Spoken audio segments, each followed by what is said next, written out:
Assalamualaikum warahmatullahi wabarakatuh. Salam sejahtera untuk kita semua. Kembali lagi dengan saya Pak Ilham. Kali ini saya akan menjelaskan mengenai kelas kata. Jadi pada pertemuan minggu lalu kita sudah belajar mengenai apa itu biografi maupun autobiografi. Nah, kali ini saya akan menjelaskan mengenai kelas kata.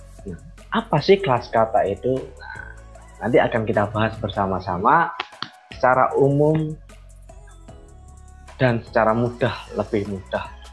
Oke, lanjut. Mungkin kalian pernah mendengar apa yang dinamakan kelas kata di SMP, ya.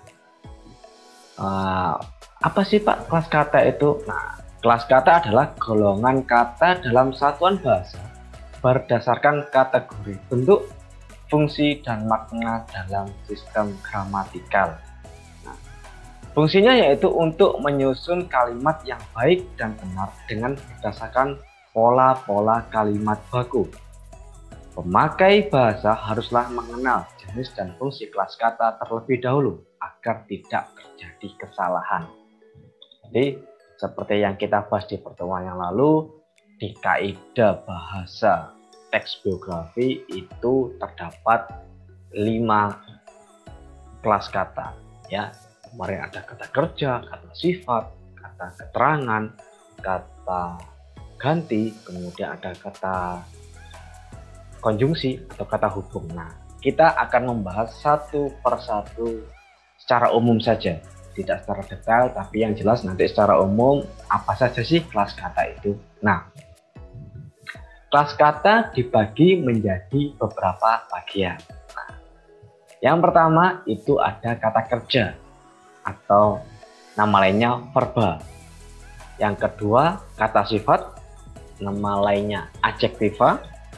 Kemudian ada kata keterangan, nama lainnya adalah adverbia. Kemudian ada yang keempat itu kata benda atau nomina. Yang kelima ada kata ganti, pronomina. Kemudian yang keenam ada kata bilangan atau numeralia. Dan yang ketujuh ada kata hubung, konjungsi, ya. Dan yang terakhir itu kata depan atau preposisi, ya. Jadi silakan dicatat poin-poin pentingnya di buku tulis kalian karena ini sangat penting sampai nanti kelas 3, bahkan nanti ketika kalian kuliah ataupun di dunia kerja.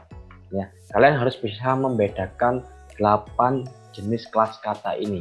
Ada kata kerja, kata sifat, keterangan, benda, ganti, bilangan, kata hubung, dan kata depan. Oke, mari kita bahas secara umum, mulai dari kata kerja dulu. Apa sih kata kerja itu? Nah, kata kerja adalah kata yang menyatakan perbuatan atau tindakan, proses, dan keadaan yang bukan merupakan sifat. Kata kerja sendiri umumnya berfungsi sebagai predikat di dalam kalimat. Ya, biasanya di dalam kalimat itu ada yang namanya subjek, predikat, objek, ataupun keterangan, pelengkap, dan seterusnya. Nah, biasanya kata kerja ini berdiri sebagai predikat. Nah, ciri-cirinya yaitu yang pertama, kata kerja dapat diberi aspek waktu seperti akan, sedang, dan telah. Contoh, tidur. Tidur adalah kata kerja.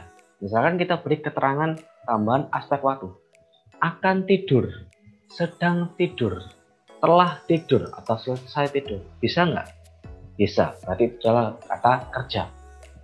Akan mandi, sedang mandi, telah mandi. Mandi adalah kata kerja. Cocok diberi keterangan waktu, berarti itu kata kerja. Ciri yang kedua dapat diingkari dengan kata tidak. Tidak mandi, tidak makan, tidak tidur. Nah, kalau cocok berarti mandi, makan, dan tidur adalah kata kerja. Ciri yang ketiga dapat diikuti oleh kata dengan plus kata sifat. Misalkan, saya mandi dengan gembira. Mandi dengan gembira. Gembira adalah kata sifat. Saya makan dengan lahap. Makan dengan lahap cocok, berarti makan adalah kata kerja. Saya tidur dengan nyenyak. Nyenyak kata sifat, tidur kata kerja. Ketika cocok, berarti itu adalah kata kerja. Ya, jadi cirinya untuk membuktikan itu kata kerja atau tidak, yaitu dengan 3 ini tadi. Dapat diberi imbuhan aspek waktu, akan, sedang, telah. Dapat diingkari dengan kata tidak, dan dapat diberi tambahan dengan plus kata sifat. Itu adalah ciri-ciri dari kata kerja. Cukup mudah kan? Jadi untuk macam-macamnya itu pasti nanti lebih detail. Ya, kita akan membahas secara umum saja. Nanti kalau detailnya di pertemuan selanjutnya. Ya, itu adalah kata kerja atau verba. Kemudian yang kedua adalah kata apa tadi? Kata sifat. Ya, kata sifat adjektiva. Biasanya di bahasa Inggris ya adjektif ya. Kata sifat pengertiannya yaitu kata yang menerangkan sifat, keadaan watak, dan tabiat orang, binatang, ataupun benda. Jadi tidak hanya orang saja, tapi bisa menunjukkan sifat benda itu sendiri ataupun binatang ataupun benda. Ya. Ciri-cirinya, kalau misalnya tadi kata kerja ada 3, nah ini kata sifat juga mungkin ada 3. Yang pertama, dapat diberi pembanding, lebih, kurang, dan paling. Ya, ingat-ingat, dapat diberi pembanding, lebih, kurang, dan paling. Silakan dicatat juga. Contoh, lebih pandai. Mana yang kata sifat? Yaitu pandainya. Pak Ilham lebih pandai dibandingkan Pak Iqbal, misalkan. Atau kurang tampan. Tampan adalah kata sifat, diberi pembanding kurang. Paling besar, siapa? Misalkan SMK Negeri 3 merupakan sekolah paling besar di Kota Malang. Ya. Besar adalah kata sifat. Ya. Nah, kemudian paling itu adalah pembanding saja. Ini contoh. Kalau misalnya SMK 3 ya paling bisa dibandingkan paling kecil ya dibandingkan sekolah-sekolah yang lain.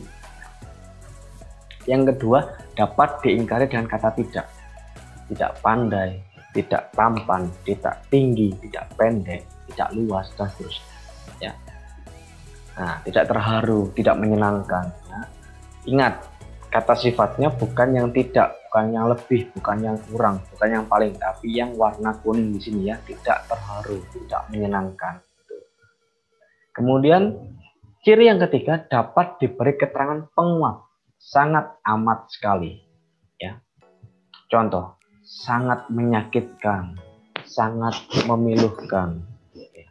Amat mencintainya, menyakitkan sekali. Jadi kata sifat itu dapat diberi keterangan penguat. Ya, sangat menyakitkan berarti kata sifatnya adalah menyakitkan. Amat memilukan kata sifatnya memilukan. Ingat, bukan sangat atau amatnya. Ya. Sampai sini dapat dipahami ya. Jadi kata sifat ini tidak hanya menunjukkan sifat atau tabiat orang, tapi juga bisa benda, bisa juga binatang.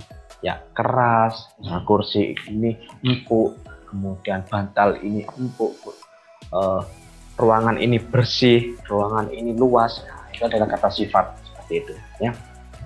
Lanjut. Yang ketiga adalah kata keterangan atau adverbia. Ya. Kata keterangan sendiri kalian pasti mengenal keterangan waktu, keterangan tempat. Kata keterangan adverbia adalah kata yang menerangkan verba, adjektif sifat atau bahkan kalimat. Ya. Contoh, kata keterangan yang menerangkan kata sangat, hanya, lebih, segera, selalu, sering, kurang, agak, belum, sudah, ataupun sebagainya. Contoh, sangat tinggi, belum makan. Ini adalah kata keterangan.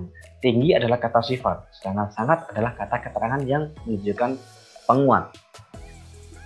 Pembanding, belum makan.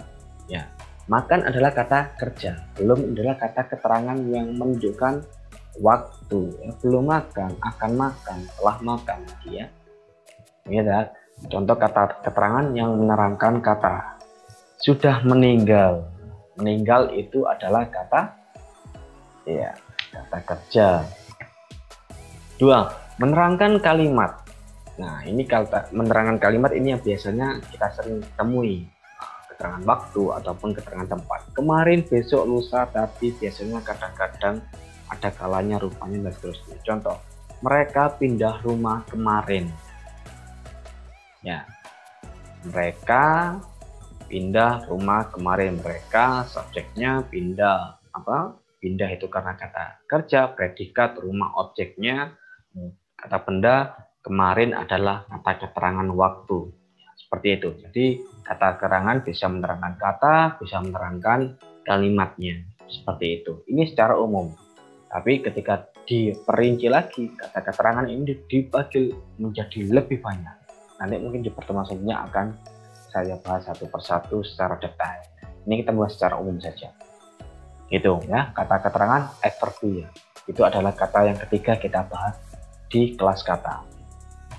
Kemudian kata yang keempat adalah kata benda, nomina. Ya, ini sering kali kita temui juga ya, kata benda, nomina. Pengertiannya yaitu kata yang mengacu pada suatu benda konkret maupun abstrak. Maksudnya konkret adalah yang nyata. Ya, kan seperti ini. Ini adalah air mineral. Ini adalah sesuatu kata benda yang konkret. Misalkan gini. Abstrak ya, sesuatu yang memang bisa dibilang tidak pasti ataupun sesuatu yang tidak pakem. Ciri-cirinya dapat diingkari dengan kata bukan. Bukan botol, bukan kursi, bukan meja, bukan kacamata. Ya, bukan meja, berarti mejanya yang kata benda, bukan kursi, kursinya yang kata benda. Dapat diikuti kata yang plus kata sifat. Ya. Botol yang menarik. Botol itu kata benda, menarik kata sifat. Meja yang keras, misalnya. Ya, meja yang keras berarti meja adalah kata benda, keras adalah kata sifat. Yang.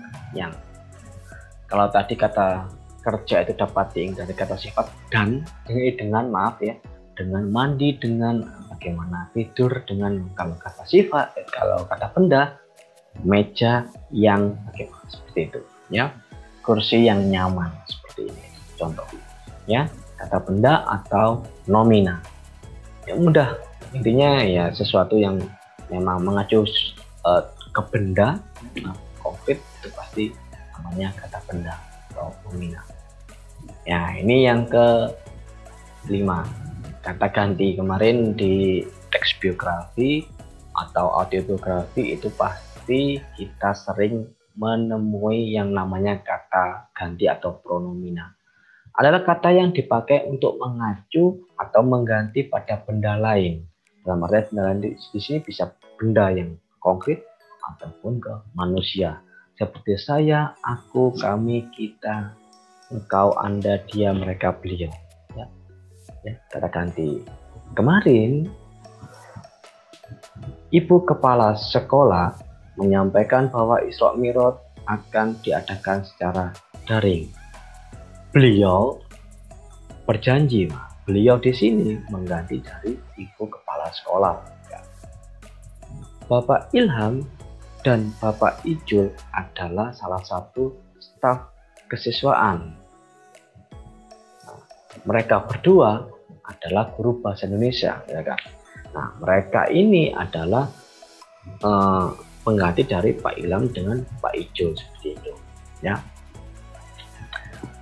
Kata ganti cukup mudah, pronomina, ya. Hati-hati di sini kata ganti yaitu yang saya, aku, kami, kita, beliau, dan seterusnya, bukan yang merujuk pada namanya. Ya. Nah, yang keenam adalah kata bilangan atau numeralia. Nah, ini seringkali kita temui ketika kita membaca sebuah bacaan di koran ataupun di soal-soal matematika ataupun soal-soal IPA. Pengertiannya adalah kata bilangan yang digunakan untuk menghitung banyaknya orang, benda, ataupun binatang. Ya. Misalkan 1, 2, 1000, sepertiga, seperempat, lusin, ton, ke 1, ke 4, beratus, dan seterusnya. Kata bilangan adalah kata yang digunakan untuk menghitung banyaknya orang, benda, atau binatang. Numeralia, ingat-ingat ya, number, mungkin dari situ kita kata bilangan numeralia ya. Kemudian ada kata depan, preposisi. Nah, kata depan ini juga seringkali kita temukan mungkin di penulisan judul-judul artikel, judul-judul buku, ataupun judul-judul karya ilmiah, kemudian di berita-berita ataupun di sebuah kalimat ya.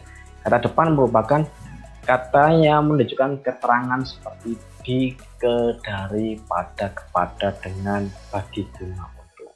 Ingat-ingat, kata depan ini tidak boleh ditulis kapital ketika dalam penulisan judul ya, di, ke, dari, pada, kepada ya, kecuali kalau penulisan judulnya itu semua kapital, itu baru boleh ditulis kapital.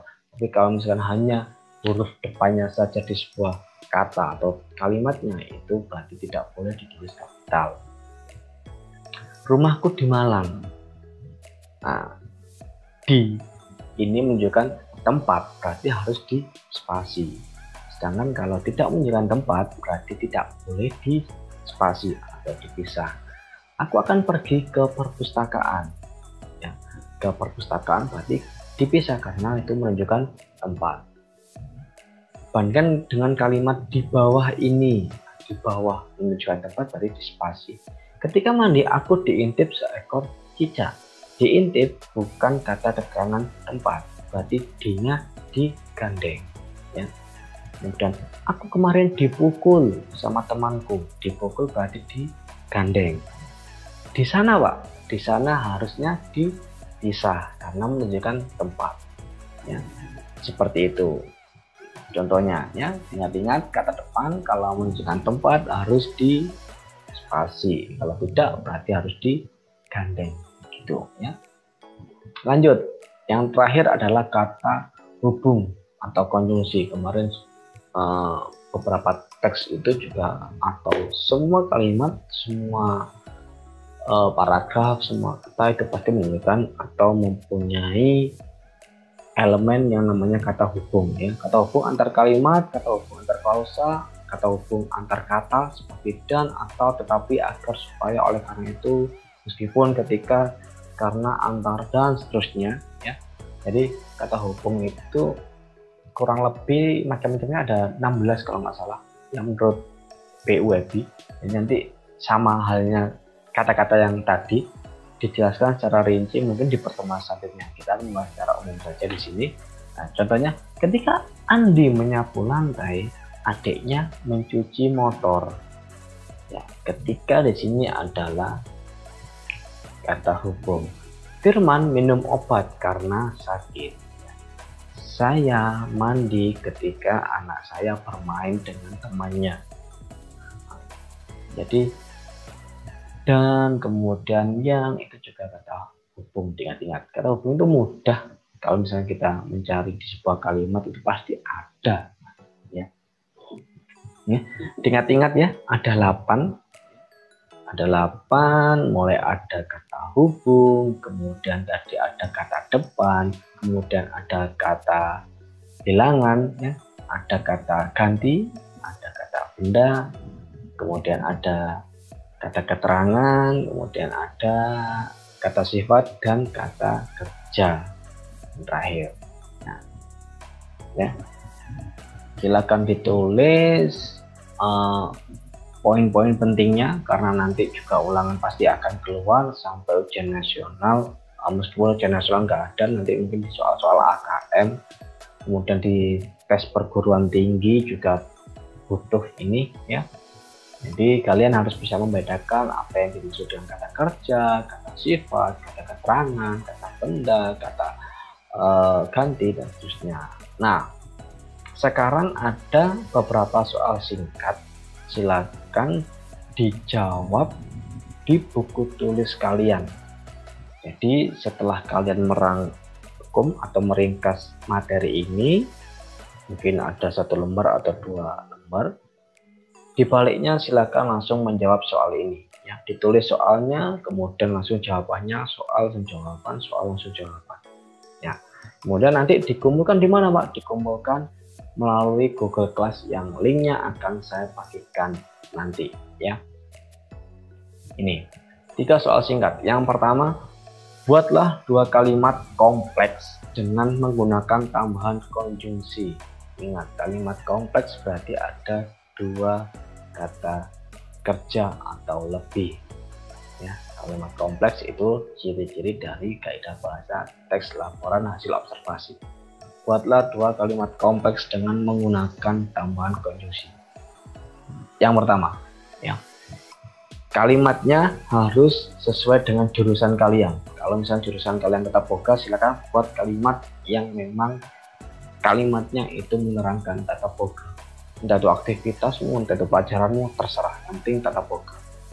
Kecantikan juga seperti itu, silakan membuat kalimat yang memang itu berhubungan dengan kecantikan. Tata busanya juga seperti itu, perhotelan juga seperti itu, ataupun TKJ. Ya. Jadi silakan membuat 2 kalimat kompleks yang berhubungan dengan jurusan kalian. Ya, beri konjungsi. Nanti konjungsinya silakan digarisbawahi biar saya tahu mana sih konjungsi yang kamu buat.